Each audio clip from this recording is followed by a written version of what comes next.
All right, it's 5:35, so we're going to go ahead and jump in to keep us on schedule tonight.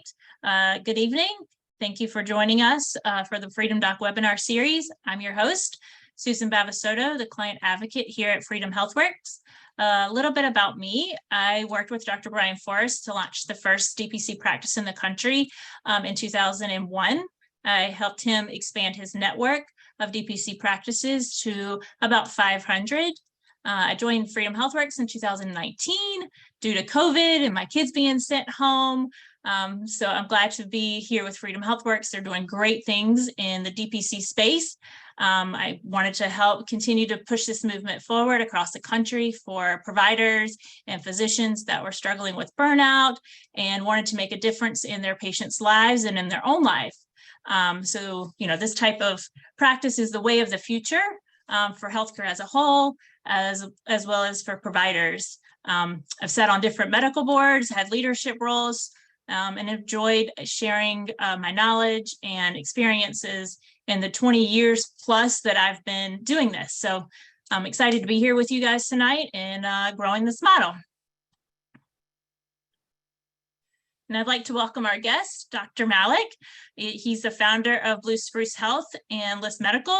Dr. Mailk began his medical school career at Global Scholars Program at St. George University, which included studying in England and Grenada, West Indies, and finishing up in the United States.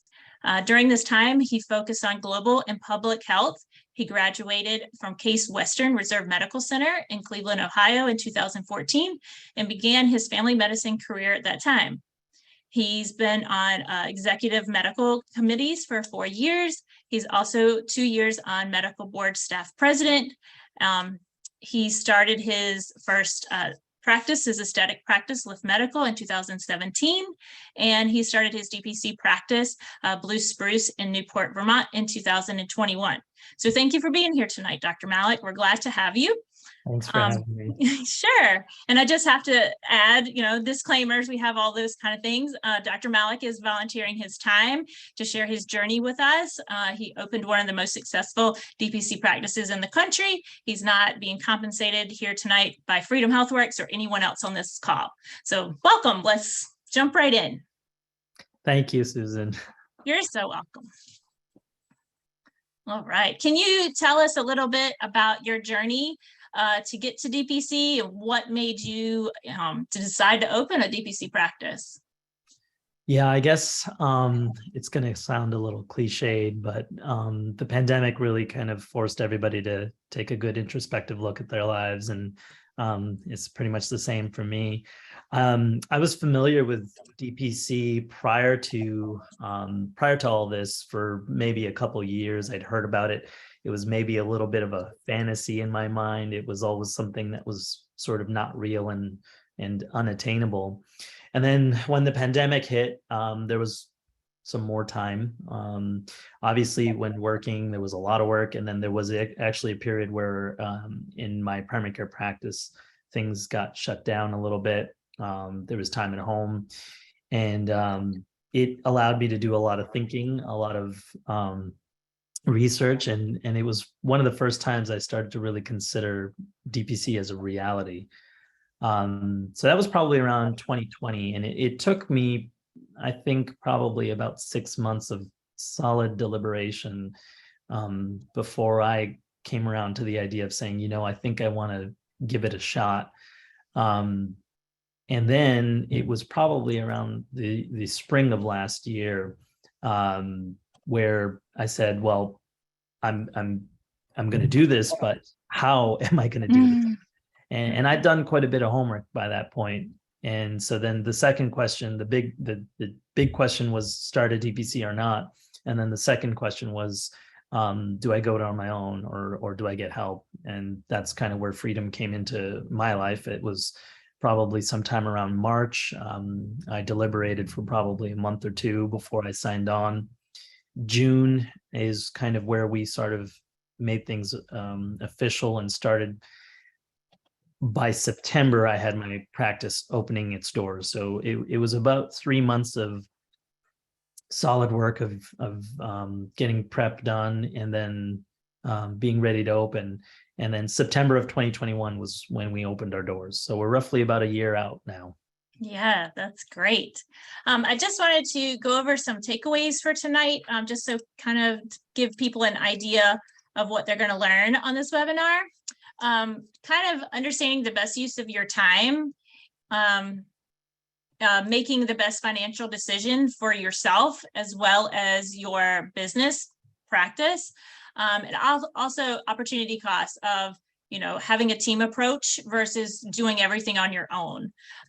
We're happy to answer any questions anybody has. If you can put those in the Q&A during our conversation, that would be wonderful, and we will go through those. And yeah, sure. So I guess, what fears did you have? Did your spouse or your family have any reservations about you jumping out and going out on your own? Yeah, I'm in Vermont, and so we're in the way upper Northeast, and there are not a lot of DPC practices out here. So I had heard about these sort of things going on further south in the West, and so there wasn't a lot of local opportunities for me to kind of shadow or even speak to anybody about what this entailed or how it was going to work. So to start out, there was a big question, and there was a lot of uncertainty. Am I going to make it?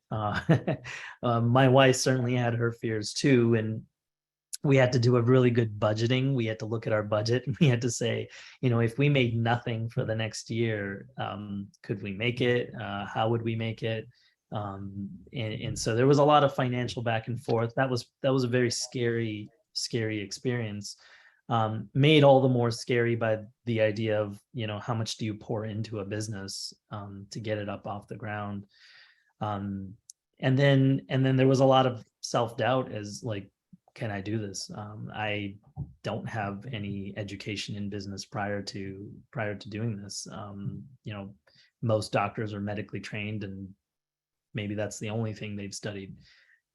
So there was a lot of hesitation in terms of the financial, and then this sort of that self-esteem of, is this even doable? Yeah, I do think it's very interesting with, DPCs across the country. It's almost like you can open one wherever there's a population, right?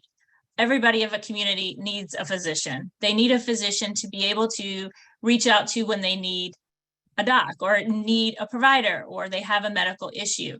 Do you think your community really decided to wrap their arms around you and kind of embrace this new adventure that you were going on? Yeah, in the beginning, there was a lot of doubt whether they would even, would I be laughed out of town? I live in a small community. There's a lot of impoverished folks in the area. And, you can easily say folks would decide, why would I pay money for something like this? And it's been a complete turnaround for me to realize that the community wasn't just wanting something like this. They were craving it. I've had people join the practice, surprisingly, who are struggling to make ends meet, but are very happy to pay a membership fee, just knowing that they've got that type of service, exactly what you described. Knowing that there's a doctor out there who will take the time for them, who will answer their questions, who is responsive to their needs. It's amazing the stories I hear from people about how, I'll get requests of, hey, when you take our payment this month, can you do it on this day? Because that's the day the check comes in. Otherwise, there's nothing left. And well, I'm not really trying to make anyone destitute here, but it's a testimony to their belief in us that regardless of what their needs are in their life, they're making us a priority. Yeah, that's great. I think the biggest thing, you hear from patients in traditional medicine, and I think even in communities, is I just need more time with my doctor, right? Like I just want to talk to him. I have this issue, but they might even have a sign on the wall, hey, only one medical complaint today. And that's like just to refill your medicine. And I think the average time is about 7 minutes in a traditional practice. How much time do you spend with your patients in your practice? Yeah, every initial encounter is 90 minutes, whether they use it all or not. If you're coming in for the first time, we want you to know that we want to figure out everything there is to know about you, that you're willing to share. Follow-up visits can be 30 minutes to an hour, and most of the time we're letting people decide. So a lot of people are booking their own schedule, they're self-scheduling. And so if somebody says, I want to see you for an hour, then they're welcome to see us for the hour. And Sure. it's pretty amazing because sometimes, there've been one or two visits where um, I haven't really done anything. All they came in for was to be heard. And sometimes they leave saying, "Oh, thank you." And it's like, well, we didn't really even do much today. We just talked, which is very different from my traditional practice where I was working. Yeah, yeah, I mean, I think that's the biggest thing in DPC and for lives of patients and for the life of a provider or physician is time, right? Like you can't ever get it back. So having that time with the doc to be able to explain their concerns or kind of just bounce something off of you is so invaluable to them. And they're willing to go the extra mile to pay a membership, even on top if they have insurance or don't have insurance. It's very invaluable to them. Okay, so we have a question coming in. Let's jump into that real quick. Where did you feel most vulnerable starting your practice? Yeah, the tough part was I had to learn to sell myself. That's basically just saying that I had to get comfortable with people saying to me, why should I pay for this? Like, why should I come to your practice? I had a full panel where in my job as a primary care physician in the hospital, and a lot of those patients had to make the decision if they would leave that traditional practice and follow me to the new one. And I had to get comfortable with people asking me some uncomfortable questions, about money, about what I do, and why am I worth it or not?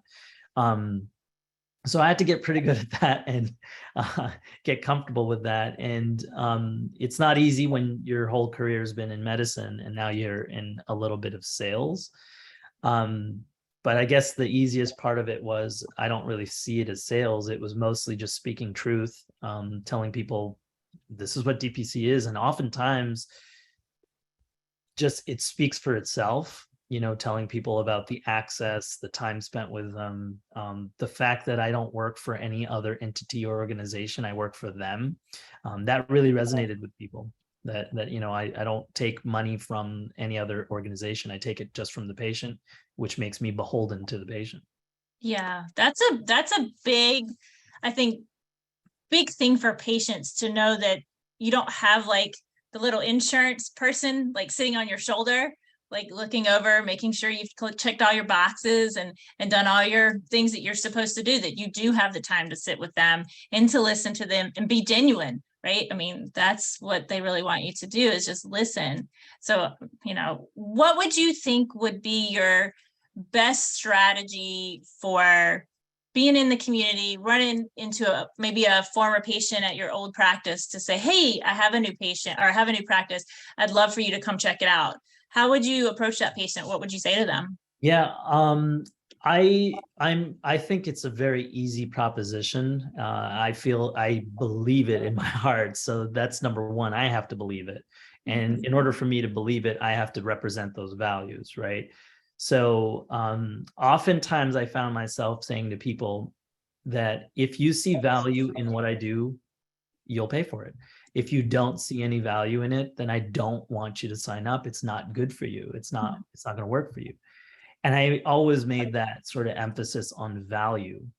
And that sort of reframes the discussion for people, because a lot of people, it's a matter of, well, I already pay for insurance. Why would I pay for a DPC? Yep. But it's because of what you're getting. You can drive a regular car or you can drive a luxury car. And why do you make that decision? Well, that's choice, right? So a lot of people, they have to understand the value in what you're proposing. And for everyone who's in a jam, occasionally I would even use the example. I'd say, if I ever even saved you one visit to the ER in the entire year, if I saved you one visit, you have paid off your year's membership. It's been essentially financially beneficial to you. And that's not hard to visualize. There's occasionally instances where you're not getting an answer, you end up in an urgent care. You're not getting an answer, you end up in the ER. And all it really took was picking up the phone or messaging someone back and saying, I'll see you tomorrow morning, 9 a.m. sharp, and we'll get it taken care of. If it's still a problem, you'll still go to the urgent Yeah. care. So I tell people that all the time. You're welcome to go to the urgent care. Why don't you see me first? And I'm happy to, point you that way if I can't help you. And again, value proposition. If you see value in that, then and a lot of people do. A lot of people feel that's great value. Sure. Yeah. So another question that came in, I thought this was kind of interesting. Sorry, I just lost my question. There he is. Do you think there's going to be spillover to specialist for DPC? Do you think you'll see this in, kind of in the specialist realm of medicine? I certainly hope so. I've been out for 1 year, and I have many colleagues who still work with the hospital or with other institutions, and I've been approached by many of them, surgeons, specialists, neurology, cardiology, and they've all actually asked in one form or another of how can I go about this? How can I do this as well? And there are specialties doing this. And I believe Freedom's worked with like orthopedic surgeons to do something similar. Yeah. And those practices, there are far fewer of them than there are primary care, but from what I've understood, many of them are successful. Yes. They may not be successful direct to consumer. They may be more successful working through employers and other agencies. But I personally believe that within 10 to 20 years, this is the way of healthcare, because this is the current model will not sustain itself. It will collapse at some point, and that the cash pay model will become so much more appealing to consumers, not just to the providers. Yeah, it's almost like they're bringing back old school medicine, right? Like back in the old days, that's what you had. The doctor comes to your house, you pay them with either you're bartering or you have some money, you pay them with what you have, and they take care of you. We do that. We're happy to do that. We do home visits. I can't tell you the level of satisfaction that brings me and my nurse, and when we are able to reach out and see people in their homes. And then, of course, the response is outstanding. We had a patient who had COVID. This gentleman had COVID and he had lymphoma, so he was in a special category. He was quite ill at home and was attempting to see his primary care. And of course, with COVID, they wouldn't let him into the office. So he was turned away. And so he called us and we said, we're going to come out to the home, of course, with all due precautions and PPE and everything. And we saw this patient in his home a couple days a week. We trucked out there to make sure he was doing okay. And to be perfectly honest, we didn't do a lot. We just monitored, we checked on him, asked him all the right questions. He did okay. And lo and behold, he's telling the whole community that like we saved his life. We didn't save his life. We helped him in a time of need. And that one individual single-handedly got us 30 new members in his community, because he just told everybody that when he was turned away at the time of his biggest need, this doctor came to his house. And to him, he's a diehard fanatic now. He doesn't care what we do or say, but he lives by us, Love those type of patients. They're just great. All right, so we have quite a few questions coming in, and I have some of my own that I would like to ask you. Do you think you could have launched a practice like this on your own in 90 days? Oh, no, absolutely not. I mean, I consider myself enterprising. I consider myself to be somewhat knowledgeable. As you mentioned, my wife and I started an aesthetics practice a few years prior to the DPC. And for that to get up and running, it took 2-3 years to really for it to finally feel like it was on steady ground. I partner, as you know, Susan, I partnered with Freedom, and I feel like I was on steady ground within the first 3 to 4 months of being open in my DPC. And I cannot conceive of that being the case had I tried to do it on my own, as I did with my other business. Yeah. I talked to other friends and other colleagues who've done DPC, and they've done it on their own, and certainly some have, and they've done it.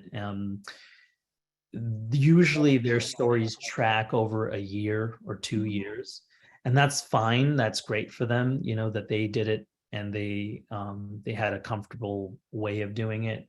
I was asking my wife to tighten her belt.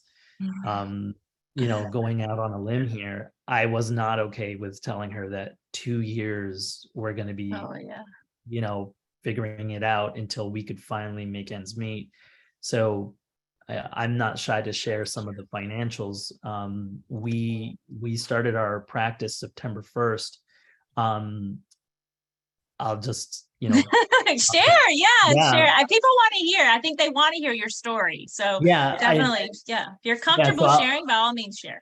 Yeah, so I'll tell you the financials. So because I had Freedom working in the background, establishing and helping me to get the practice off the ground, I kept working my job up until 2 weeks before my DPC was scheduled to open. So I never quit my job. Well, I quit my job, but I gave my notice and I had that time to work. So I kept making a paycheck during that time. Secondly, I was able to focus on my patients in my traditional practice and have a number of them convert over to my DPC.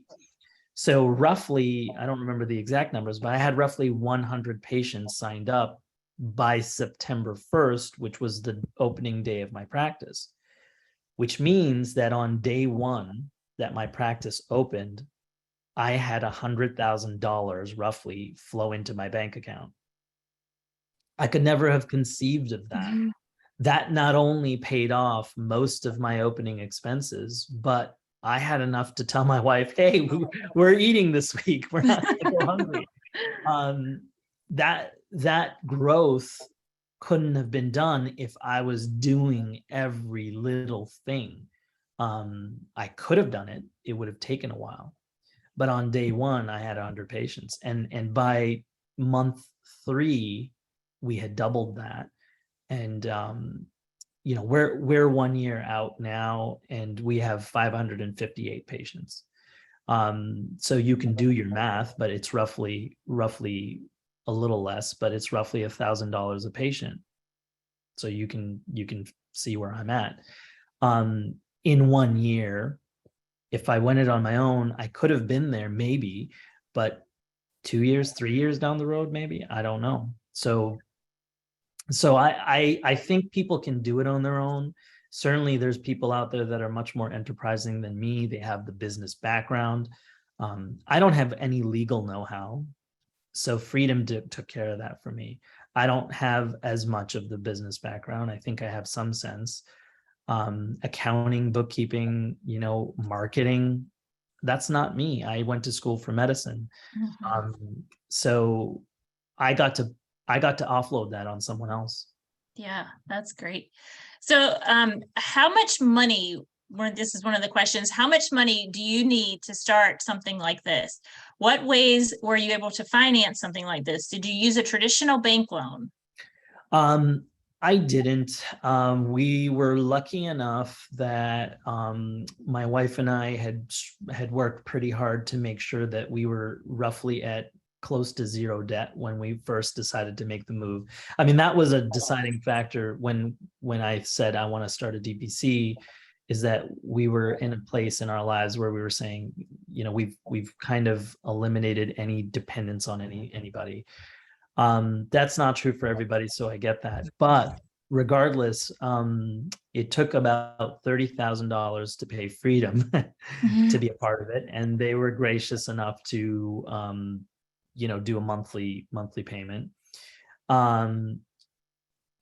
Then, there was the costs of our location, a lot of our equipment, the supplies. And the truth is, it's not as hard as you think. We opened up our practice September 1st. There was like 2-3 months where people would walk in through the construction to the one room that was available. The paint hadn't been done. I have pictures of the practice even all the way through till December, where it was looking a little bit ragged. And we were waiting on things to come in. And so, really what you need as a primary care, you need your stethoscope, you need your bag, and you need your ears.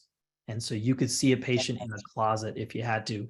What they're really looking for is you.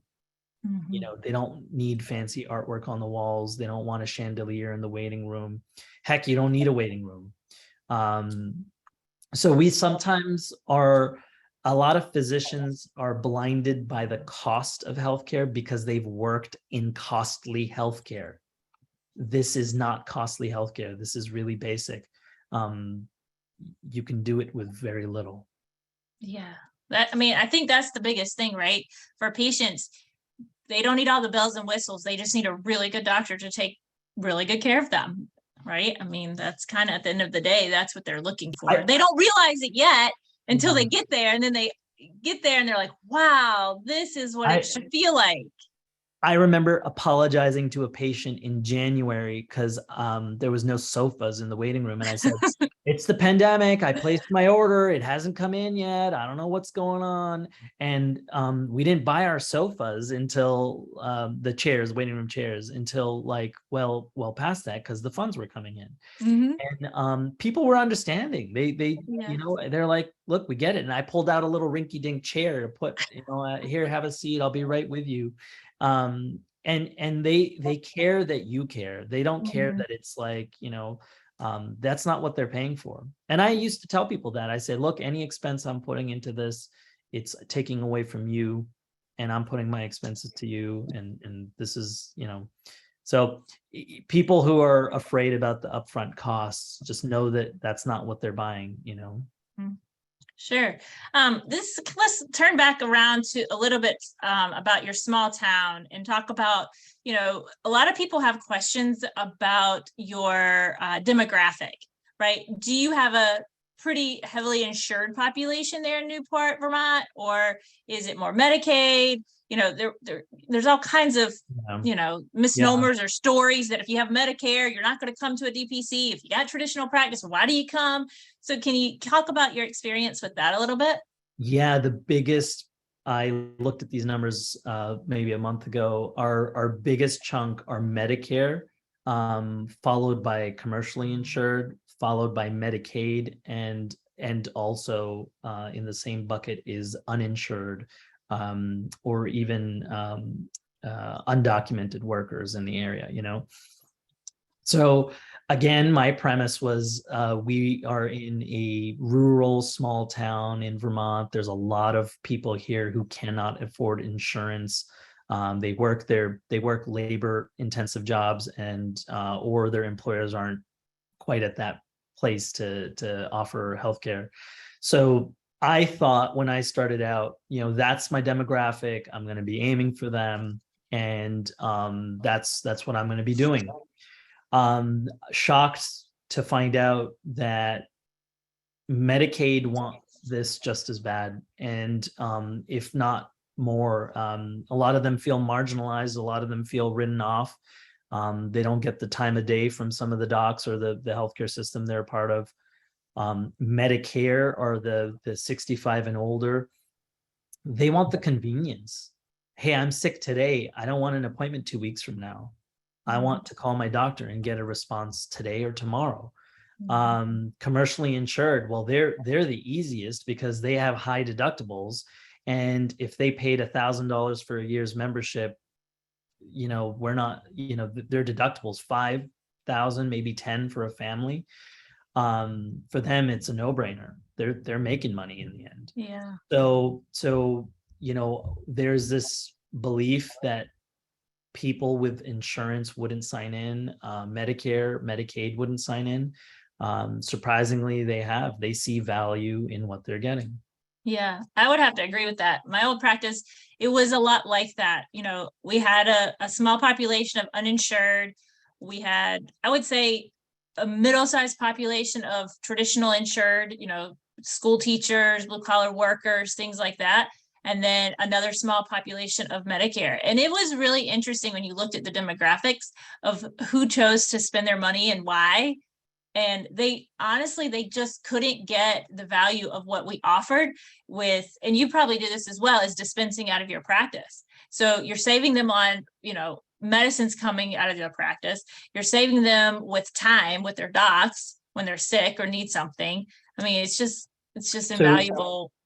I'll give you an example. I had a gentleman who, this gentleman said, "You're expensive. I'm not going with you." He was an old-time patient, kind of a curmudgeonly fellow.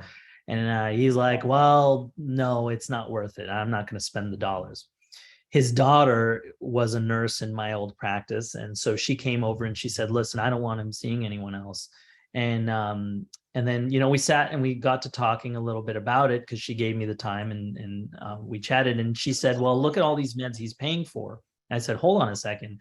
So how much is he spending on his meds? The Medicare is not covering it." Well, he was in that little, the donut hole. Mm-hmm. And she added it all up, and it turns out he was spending about $200 a month on his medications. Wow. So I added it up and I said, well, if he gets his meds through us, he'll pay $150 for 3 months supply. And, she stopped, did a moment, and I said, "Yeah, he's saving money joining my practice. We made him money by joining our practice." Sure enough, the next week he goes up, he's like, "Hey, I'm here," and we order his meds. We get his meds through our supplier, and he's as happy as can be. For him, it was the dollars, and his daughter dragged him and said, "No, you're going to do this because this is good for you." Yeah, that's great. Yep. It's not, as soon as they can see it, they'll realize it. Another quick question, and this would be an interesting one to see how it breaks down in your practice. Your monthly payments versus your paid up front. Do you have more people that like to pay up front, or do you have more of them on a monthly? I know you have mostly monthly on your website and things like that, but yeah. What do people? We do all the tiers. So if you pay for the year up front, you get a 10% discount on the price. If you pay quarterly, I believe you get 5%, or I think I'm saying that right. And then you can pay monthly, and then it's just the monthly fee. So people are incentivized to pay for the year. And some, actually a majority, I won't say it's a vast majority. I'd say maybe it's about a 60 or maybe a 70-30 split that are paying monthly. If they're paying monthly, we're honestly making a little more out of it. If they're paying for the year, then we get some security. I don't think it's been a major issue. We're happy to accommodate people either way. We will accommodate late payments. We will accommodate, people switching halfway through. Hey, you know what? It just makes financial sense that I pay up for the year. Can I change it now? And we'll change it. The truth is, we're just happy to have them as members. That's the final point. Yeah, great. All right. So another question back on the business side, we've kind of talked about the patient side, back on the business side a little bit. How will you know that you will break even or become profitable with minimum input, number of patients you have on your panel? I've kind of developed this metric in my mind that is essentially just numbers of patients, and that's how I calculate everything. It's not a great way to do it, but it's just a rough estimate. So for every patient in my mind, that's $1,000 for the year. So as I said earlier, our panel's a little over 500, so that's 500,000 for the year. So and it's not my mind, it's Freedom that did the pro forma for me and helped me realize this, that our overhead should be 20% or less. Mhm. There's your salary, and then there's whether or not you have staff, and we have staff. And so anytime I have to add something to the practice, anytime I have to think about, well, this is an expense, I have to say, I'm either adding patients to cover that without compromising the model, obviously. Um, so I'll give you an example. We Great. hired a nurse practitioner. So as soon as I hit about 400 patients, I said, yeah, I don't need to be doing all this on my own. I can get help. So I said, well, I'm going to hire a nurse practitioner, and I'm just throwing out numbers here that obviously there's variation depending on where you are. But I said roughly a nurse practitioner is going to be 100,000 to pay. Um, Obviously there's more expenses than that, insurance, malpractice, all that. So in order for me to hire a nurse practitioner, I need at least 100 to 150 more patients, and that will Sure. cover the nurse practitioner. So that's kind of the metric I use. It's not great. It's not the best way. You should have better bookkeeping than that. But that's what helped me understand, when am I going to break even? I broke even on day one, by the way. Right. I said, like, we had $100,000 come in on day one. So I broke even. Like, everything I put into the business, I was okay. It's a big relief, right? Yeah. And then from that point forward, it was like, all right, how are we going to grow? What are we going to do? How many more patients should we be adding every month? There was a point in the spring and the summer where we put limits. We said we're only accepting 20 patients per month, because we don't want to grow too fast. We want to slow down our growth. And the metrics worked for us. We said, well, this many patients, we can accommodate all the bills that we're paying. Yeah, that's a great thing. I think, adding providers into your practice at the right time is definitely something that growing DPC practices have to think about, right? So you either stop taking new patients, or you bring in another provider to keep growing and free up your time to do other things, or continue to see your current patient panel. So that's awesome that you guys are, bringing a nurse practitioner on. And I mean, is she gonna have her own panel as part of your practice, or is she? Well, we have this model where we say to her, here's your base salary, and for every additional patient that comes in, you're going to get a little bonus, Mhm. And then, you would think, well, she's going to try to hustle to get her own full panel. But in order to stay true to the DPC belief, we say that there are no individual panels. We see patients together. We are making good availability. If she has her panel and I have my panel, it's hard to get a patient in to see her the day that she's full. Mhm. So we share the load equally. We look after each other's patients when we're out. And every patient is understanding that, you might see the nurse practitioner here and there, but the doctor is overseeing all the patient care for everybody. And to me, it was worth it to add on 150 to 200 patients to have a nurse practitioner. So now we're sharing the load across two people. It Yeah. becomes so much lighter. Not that it was heavy to begin with.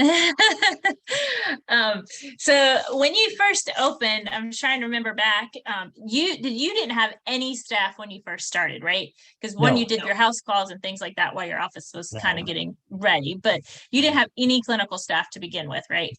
Right. So the first month I was doing it all myself, answering phones, Mm. drawing labs, doing all of it. I mean, I had to do what I had to do. Within by the second month, I was like, you know what, I can get a nurse. I hired a nurse who I knew well and trusted, and is a workhorse of a nurse. She was just easily worth her weight in gold. And that allowed me to really catapult to more patients, because now she was taking the calls. She was doing a lot of the behind the scenes work. We currently have 1.5 nursing, like a part-time nurse, Mhm. and with a nurse practitioner, the load is evened out.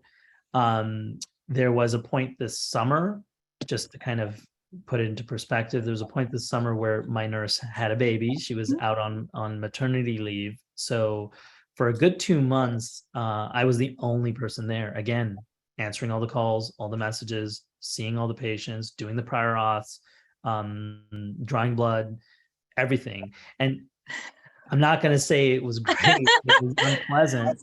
But the fact of the matter is, someone asked, what are the costs of running a DPC? Mhm. Well, if one human being can do it, again, I don't advise you do it on your own. It's a lot of work, but it certainly just speaks to how little really is required in comparison to traditional healthcare. Yeah. Yeah. It is amazing when you always tell people to like step back if they're at a hospital and look at all the people that are working there. And then close your eyes and imagine your own practice, just you, without all those people. That's how almost simple that it can be. I mean, it is a lot of work, obviously drawing blood yourself, doing EKGs yourself and answering phones, things like that. But it's just the value too goes through the roof because now you don't have all those people to have to pay for. Well, let me rephrase that actually, because I'm giving little credit to Freedom.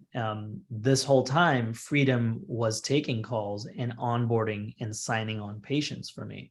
I didn't have to do that. So I don't want to make it seem like I did everything on my own. Freedom was helping in the background to do all that. So that while even it was just me working, we were still growing. We weren't just at a stall. Yeah. So again, I think somebody's question was, what critical staff did you need? Well, Freedom was a critical component of the staff.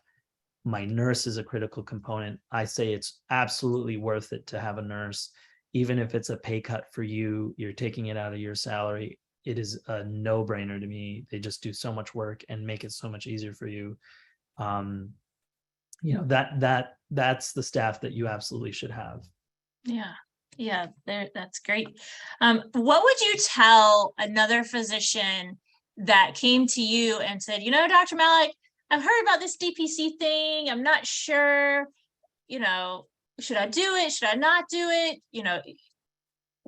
Should I leave traditional medicine? I feel kind of safe here, like, Yeah. good. What would kind of be what would you tell that person to like, Yeah. jump in or jump in with caution? Like, what would you tell them? Everybody's different, right? They might be coming Yeah. from better places, and I can only speak to sort of my history, but I sat on the executive committee at my hospital. I was actually even for a portion of time the physician informaticist. It was just a fancy term for saying I was a liaison to the IT department to make sure that the systems were serving the physician needs. Those types of institutions, you're not serving the patient. You're serving the institution, you're serving the insurance, you're serving a software. What do I mean by that? Half your day is meeting the needs of the computer. You're not meeting the needs of your patient. The other half of the time, you're meeting the needs of what insurance would cover or not cover. One of the funnest things for me is when a patient gets a little procedure done and they're like, well, how much do I owe you for this? And I say nothing. It's part of your month. It's part of your payment. I don't have to pay for this shot, like a cortisone shot. No, it's covered. I don't charge you for that, or freezing off a mole. Whereas previously, if insurance didn't think it was a cancerous lesion, it's not covered.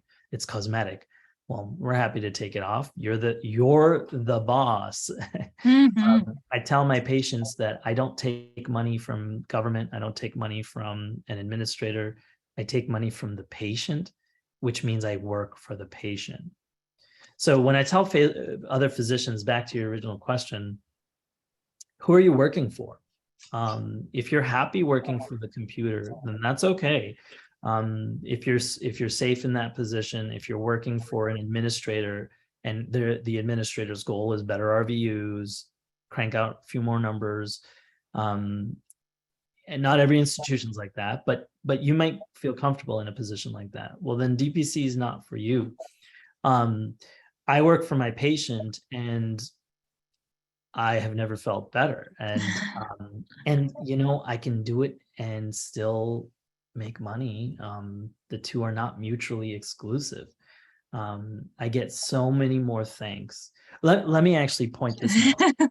I had patients that were in my old practice that would have insurance, and they would come in demanding care, rude, belligerent, patients who felt entitled. Same patient joined my direct primary care practice and has to pay a monthly fee. I am now getting respect. Something about the transactional nature of it has changed our relationship. I get thank yous. And maybe it's not that. Maybe now when they call, they get the doctor, they get the nurse direct, they get their answers taken care of, and now they feel good. Maybe they weren't getting that before. But I am paid for my services now, cash, and I've never been treated with more respect, ever. And even when I went out of my way in the prior system to really bend over backwards to do something for a patient who didn't really appreciate it. So for a physician, I'll give you another thing that's real peace of mind for me. If I take a day off and I'm not working, we're still paid. You're still getting paid. There's days where, even with our panel, a full panel, there's days where like only 2 patients come in, and I go home, I still get paid. Or I go home and I'll respond to messages via text, and I'm out somewhere, today for this webinar, I was doing a little bit of preparation. I only saw 3 patients today. So, where can you get that? Where else can you get that? It's a pretty good sense of security for me. Sure. So somebody, I like this. I think what you quoted, I think is really, really resonating with our viewers tonight. They asked if they could quote you, "Traditional practices are meeting the needs of computers and insurance company, not the needs of patients." I mean, that is a great quote. And DPC allows you obviously to meet those needs. So I just thought that was funny that somebody asked if they could quote you on that. So I'll give you another quote. I can look my patient in the eye and I say, I work for you and I work for nobody else. If you're not happy, you leave and you don't pay me anymore. That's my incentive to be the best doctor possible for you. In the traditional system, what is your doctor's incentive to be the best doctor for you? If you are having a hard time to explain what their incentive is, if you're saying, well, they have a quality committee making sure you're doing your job, there's an ACO measuring A1Cs, that's all nonsense. That's all really complicated. It's very straightforward in my practice. If you're not happy, you're going to just leave, and I don't make that money anymore. I work for you. And that doesn't mean compromising care, by the way. It doesn't mean you have to give out scripts when you don't believe in them. When you have 60 minutes to talk to a patient, you can talk them out of the script. Yeah, that's great. Talk about your schedule a little bit. I think a lot of physicians going into this model are really worried about 2 things. One, being on call, right? Like I get that a lot. Like, oh my gosh, if I'm the only doc there, or I'm the only provider, am I going to be on call? They're going to call me all night long. And then talk a little bit about your daily schedule, what that looks like. Yeah, that's the biggest misapprehension. My call, I'm the only doctor right now in my practice. The nurse practitioner just signed on this summer, so I'll exclude that for a bit because she's helping. Yeah. But for most of the year, I was the only doctor on call for the entire year for my practice. I took less call in that 1 year than I would take in a month in my traditional practice. So think about the people that call in on call. These are people that have no intent to come in. These are people that have very basic questions. They're insecure about their care. If I have a patient in my practice and they have a question or concern for me, they know that they're going to get me the very next day. I don't get a lot of call questions, or the call question comes in And we have an auto response that says, if it's not urgent, we'll get back to you tomorrow. And we do get back to them the next day. So when your questions are answered, you're not beeping somebody urgently in the night. Never been woken up in the night. I've never been woken up in the night with an urgent call. You know that you'll be seen the next day. So nothing is so urgent that, we have had occasionally on the weekend where I'll go in to stitch something or whatever. I'm happy to do those. And if I can't, I say, well, you have to go to the urgent care. And that's fine. My day-to-day schedule, to put it into perspective, I have a full panel and I still have time to dedicate several hours a day, 3 days a week to my aesthetic practice, which is a separate business, but it's in the same building, which means that if you think about it, if you don't have a separate practice, those are holes in your schedule where I'm not working for Blue Spruce, the DPC. And I still have no trouble making those schedules meet. So the schedule really is helpful. I probably am busier than I need to be, because I tell patients with diabetes, I'll come back next week, we'll check your sugar again, come back the week after. So maybe I'm overloading my schedule, but because I can, and I get bored if I'm not doing anything. So, I mean, traditional practice, it's like come back in 3 months.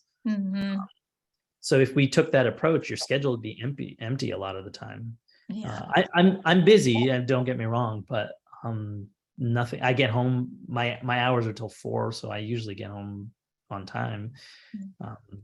That's what I usually like to tell my docs, is like, my goal for you for your practice is to be sitting at dinner with your family, if that's what you want to do, at 5 o'clock each day. Or if you needed to go to piano practice or soccer practice with your children, like that should be built into your practice, those type of family time, because a lot of times they don't get that in traditional practice. They have to come home, they're charting or doing this, doing that. So I think that's one thing that for DPC allows the flexibility for providers to have back for their own work-life balance that is very crucial for their selves. Okay, let's talk a little bit about your systems, like how or who helped you like decide what systems you're going to use in your DPC practice, and how that went. Yeah, I didn't make any of those decisions on my own. So Freedom had put me through to all the partners that we have. We use Hint for our patient enrollment. We use Elation EMR for our EMR. Elation is nothing spectacular, but I don't need anything spectacular because I'm charting for me and not any other organization or entity. So my notes are they're basically just notes. They're just basic notes. We use Spruce, which is a messaging app. Very, very fundamental to what we do.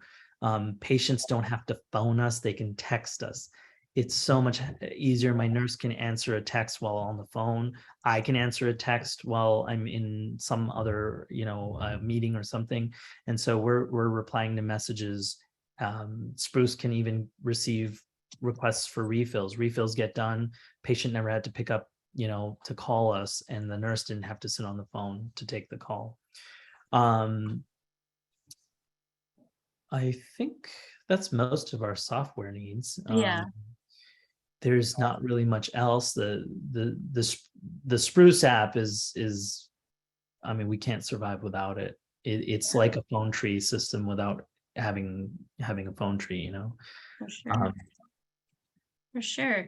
So we have just a few more minutes, and I always like to end on a positive note and kind of circle back to our takeaways, understanding best use of your time and your best financial decision. And then, the cost of doing it on your own versus working with a team.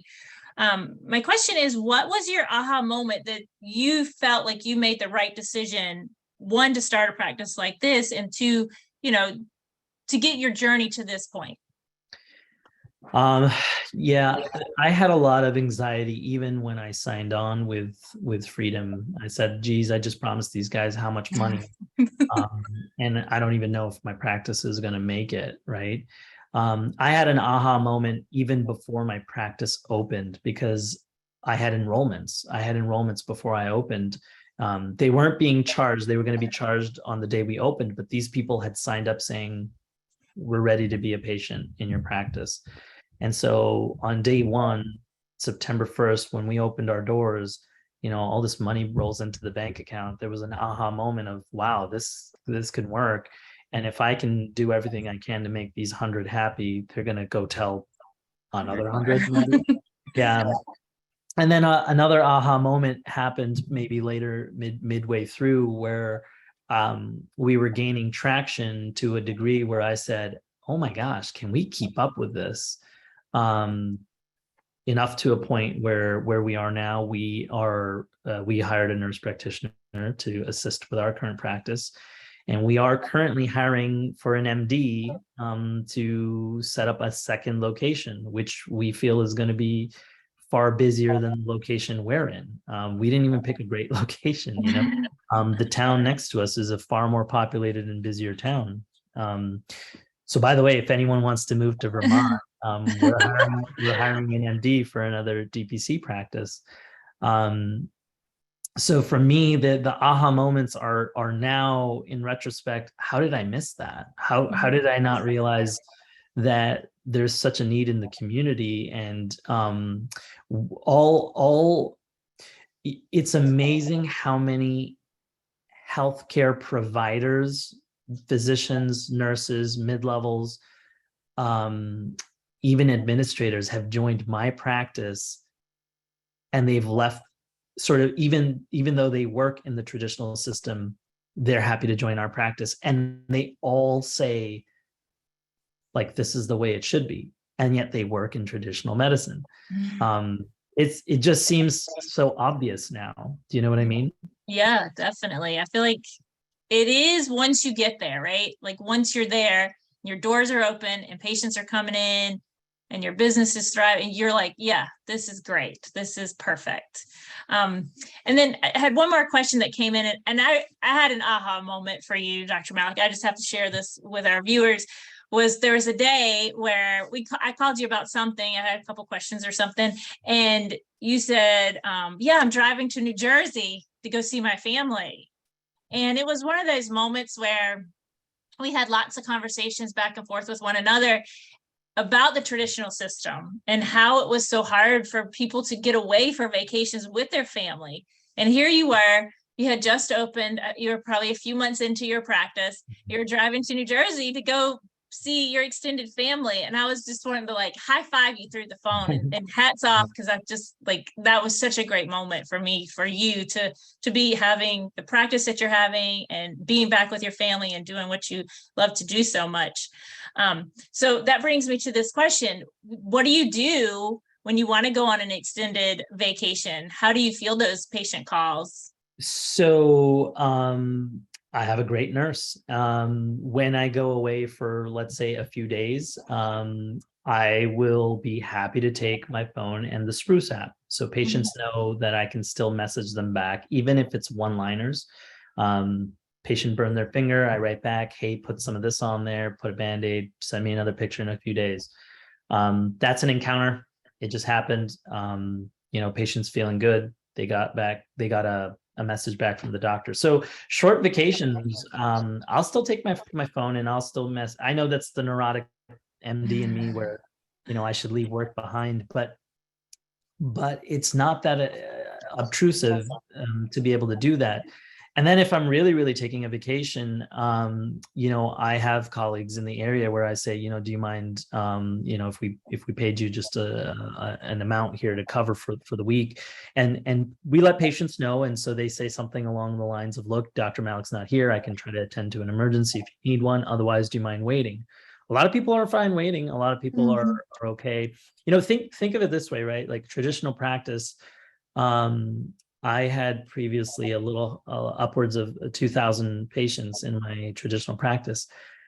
We have about 500 now. So just cut that call volume down to like 1/5 of what it used to be. Yeah. And so a lot of vacations, it's not even worth it for me to put someone else in. A lot of visits can be done over the phone. And, so when we're going away for extended periods, it is helpful having the nurse answer and triage, having a nurse practitioner do that. Or if you Sure. have to, just have a colleague or a friend take those calls. Yeah, I think that's great to know and great to hear that, you're not in a silo, right? A lot of times DPC docs, they feel like they're alone, they're the only ones there doing it. So it is nice to have a team behind you. With Freedom's team, we can help with taking calls and kind of fielding those calls, as well as if you had a nurse there on staff, they can obviously help as well. Let's see, we have one more question. This one's kind of funny. They asked if you feel like you could franchise your practice and open other locations. Yeah, that's the dream. That's my dream. We're hiring right now for the next town over, and we hope to bring the exact same model out to that location. We're hiring for an MD, and again, am I going to do all that myself? No, I'm going to have Freedom do the heavy lifting, and then just kind of like oversee it and have them sort of build it in the vision that we built our current practice, because clearly something about it is successful. And so if we can translate that same vision over there, I think that would easily be successful in no time. Great. Well, we're just a little bit past the top of the hour, or not top of the hour, the bottom of the hour, 6:30. So I don't want to keep everybody on their Wednesday evening. If there's any final questions that anybody wants to chat in the chat channel, I can go ahead and ask those. I know Dr. Mailk would like to get with his family this evening, so I appreciate you being here. This is very informative. If anybody has any other questions that they'd like to ask Dr. Mailk or myself, we will share our contact information. And then we can, you can take a picture of that, or we will also be sharing a recording of this. If you would like a recording, we can do that as well. I'm just trying to share my screen. Not wanting to move. So let's see if there's any final questions real quick. So a couple questions, or not questions, but just a couple statements coming in. They're just thanking you for your time, and they really appreciate you taking the time to discuss this with them. And I'm trying to switch. It does not want to switch. Oh, here we go. It was already there. All right, there you go. There's our contact information. And like I said, we will be sharing this after the call, probably tomorrow, if anybody would like a recording of it to share with anyone. Well, Dr. Mailk, thanks so much for being here. We really appreciate it. Have a good evening. Yeah. And go DPC. DPC Yeah. rocks, Freedom rocks. We make it super easy for you, and we're here to help in any way possible that we can. If you need anything, just let us know. Yeah, and I'm happy to answer any emails that come my way. So if questions weren't answered, feel free to shoot them to my email address, and I'll be happy to do what I can. Sure, no problem. Well, have a great evening, and we will talk to you guys later. Thank you. Bye. Bye-bye.